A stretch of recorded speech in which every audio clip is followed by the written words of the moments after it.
Olá, este é o terceiro vídeo da série sobre a experiência de estimativa da entalpia de hidratação de gesso.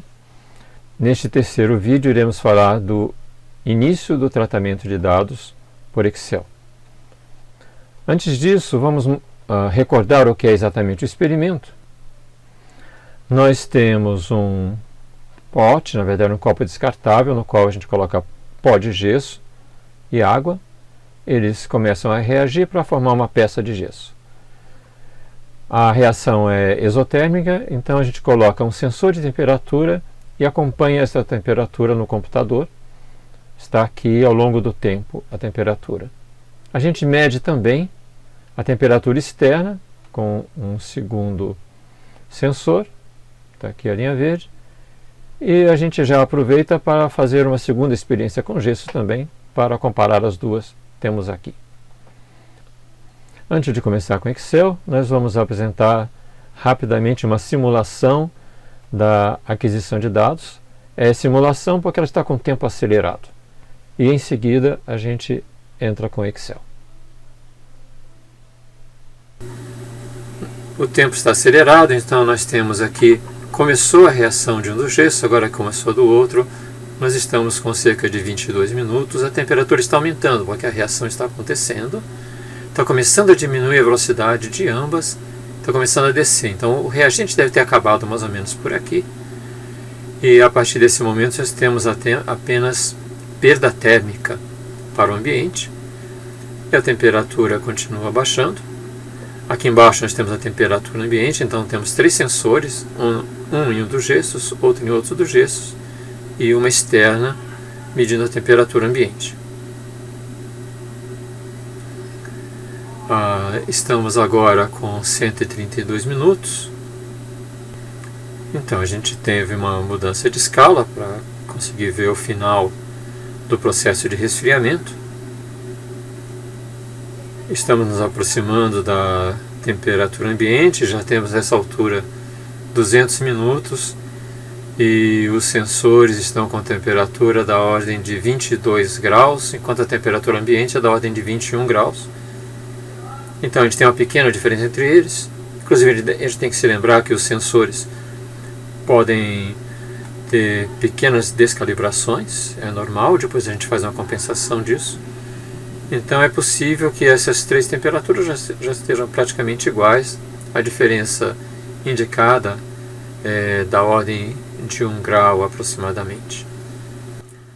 Então vamos ver como que vocês recebem esses dados reais. Vou fazer um pouquinho de zoom aqui. Vocês recebem um arquivo Excel como esse. Nós temos 7 linhas de dados sobre como foi o experimento, por exemplo, qual é a equipe F, dados do ensaio. Os outros dados são do nosso processo, não interessa muito para vocês. Já que não interessa, a gente já apaga o que não interessa aqui. Tá bom, estamos só com o que interessa. Eu vou marcar com cores, isso não tem nenhum efeito sobre as contas, mas só para destacar o que vai nos interessar. São essas três colunas aqui, vamos botar uma corzinha nelas, amarelas, certo? E vamos centralizar também, que fica mais bonito, também não faz nenhuma diferença. Fica mais fácil de ver. Essas duas colunas também aqui, tem interesse só para a gente fazer o controle se o programa está funcionando bem ou não. Não interessa para a gente agora. A primeira coluna, ela só interessa se houver uma queda de energia durante a medida. Ela pega dado do horário do computador, então ela permite que a gente retome as medidas sem se perder em relação ao tempo. Também a gente não precisa, então vamos deslocar essa coluna aqui para a direita, para não perder, e vamos apagar isso aqui. Certo? Então a gente está com uma coisa mais limpa, só com os dados que nos interessam e que são o quê? O tempo, medido em segundos, e 3 temperaturas. 2 são de gesso, a terceira é a temperatura ambiente. Em princípio a gente não tem certeza qual é qual, então a primeira coisa que a gente pode fazer é plotar esse gráfico para a gente saber qual coluna é qual. Tá certo? Vamos ver isso aqui, olha. Esse tempo, a gente deixou essa experiência correndo umas 12 horas. Então o último tempo é 43.200 segundos, isso deve dar 12 horas. A gente pode primeiro fazer um gráfico mostrando todos esses aqui, para a gente ir começando a se situar. Como é que eu costumo fazer gráfico? Eu prefiro, é mais fácil, eu marco os dados. Eu quero marcar essa coluna inteira, então eu marco tudo. Uso Ctrl, Shift, flechinha para baixo, está tudo marcado. Inserir. Dispersão, que é o tipo de gráfico XY. A gente quer umas linhas? Quer, mas não é o gráfico de linhas. É o gráfico de dispersão. E aqui eu escolho o formato que eu quero. É sempre XY, mas pode ser bolinhas, pode ser linha. No momento eu vou escolher linha. Está aí o gráfico. A gente vê, olha, a temperatura T1 é um gesso. T2 é outro gesso, a temperatura está aumentando. São duas relações gesso-água diferentes. E essa T3 que está aqui embaixo é que é a temperatura ambiente. Vamos mandar esse gráfico lá para cima. Eu apago ele daqui, Ctrl X. Vou lá para cima para não ficar aqui na base da planilha, que é feio trabalhar aqui. Pronto, Ctrl V. Trouxe para cima o gráfico. Tá certo? Então a gente vai trabalhar com um desses dois gessos. Não precisa trabalhar com os dois agora de cara. E a gente vai ver o que a gente vai fazer. Primeira coisa, a gente vai fazer uma coluna com a diferença de temperatura do gesso em relação à temperatura ambiente. Por que isso?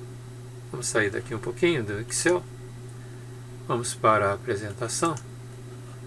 Nós vimos que desse tipo de gráfico que a gente tem, o ΔT, a gente vai obter a taxa.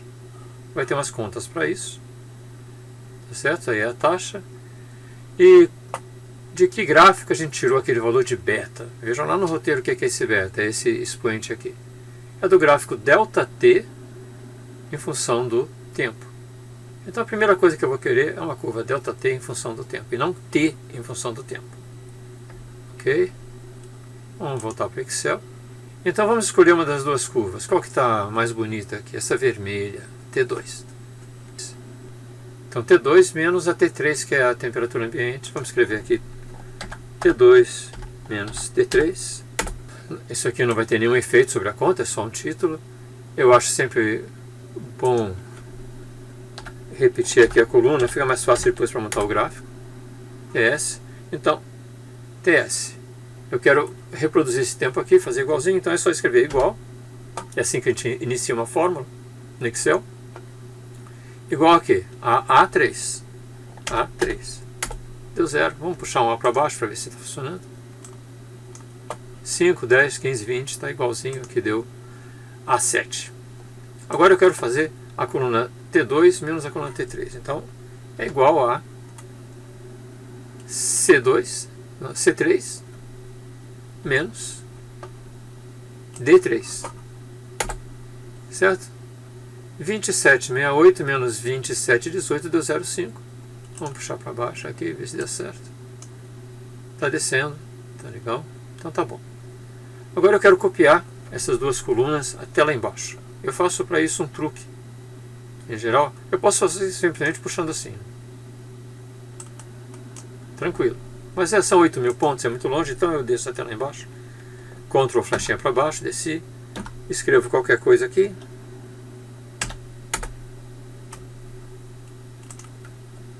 Volto lá para cima.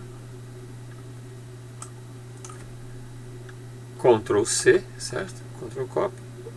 Ctrl Shift, flechinha para baixo, marquei tudo. Colar, Ctrl V. Pronto, está colado. Vamos verificar se está lá embaixo. Está lá embaixo. 43.200, está aí repetido. 0,25, que está sendo a diferença aqui de 25,5 menos 25,25. 0,25, está certo. Então está montada a nossa coluna.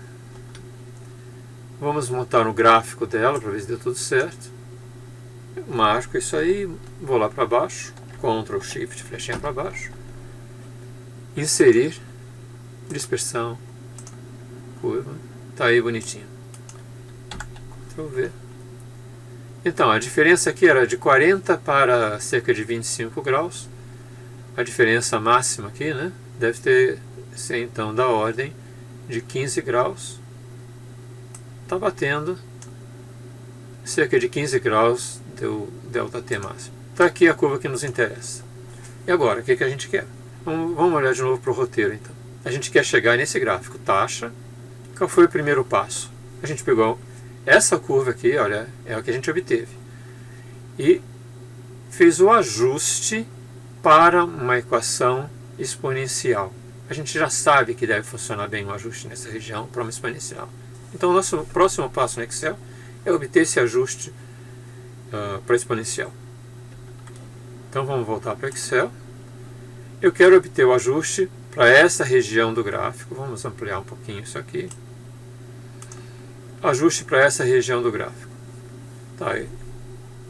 Aí tem duas questões, é fazer o ajuste e para essa região do gráfico. Então vamos começar com fazer um ajuste.